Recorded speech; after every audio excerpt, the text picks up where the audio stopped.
China-Russia military cooperation a cause for wariness. China and Russia have increased their military activities, and North Korea has repeatedly launched missiles. In light of the growing threat, Japan must steadily enhance its deterrence capabilities. The 2022 edition of the Defense White Paper has been released. It analyzes the security environment around Japan, aiming to demonstrate the direction of defense policy.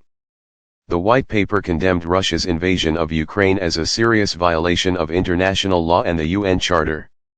Referring to the possibility of an isolated Russia deepening military cooperation with China, it emphasized that the situations warrant concern and must continue to be closely monitored. Last autumn, a group of 10 naval vessels from China and Russia sailed around Japan for exercises. In May this year, 6 bombers from both countries jointly flew around Japan. Some observers view these not as mere demonstrations but rather moves with actual warfare in mind. The self-defense forces need to take all possible precautions in their surveillance activities while sharing plans with the United States and continuing to train with U.S. forces. Another feature of this year's White Paper is a substantial expansion of the description of the situation in Taiwan. In an analysis from the Taiwan side, the report presents a scenario in which China first launches cognitive warfare by spreading disinformation to create panic among the people, after which Chinese troops land and take control of the island. If a Taiwan contingency were to occur, it could possibly affect to the Nansei Islands. China Coast Guard vessels have already repeatedly intruded into Japan's territorial waters around the Senkaku Islands.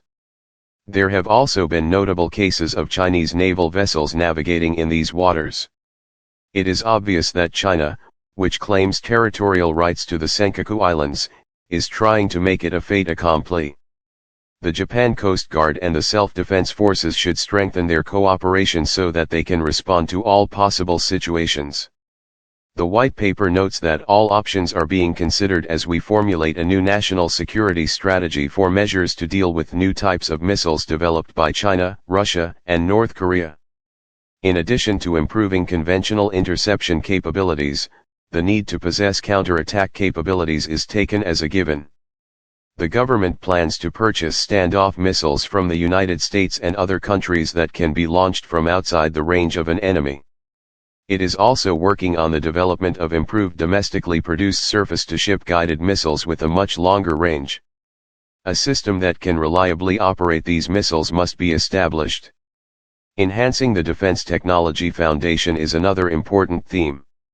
In recent years, Japan has continued to purchase state-of-the-art defense equipment from the United States under the framework of its Foreign Military Sales, FMS, Security Assistance Program. On the other hand, equipment procured domestically has been on the decline.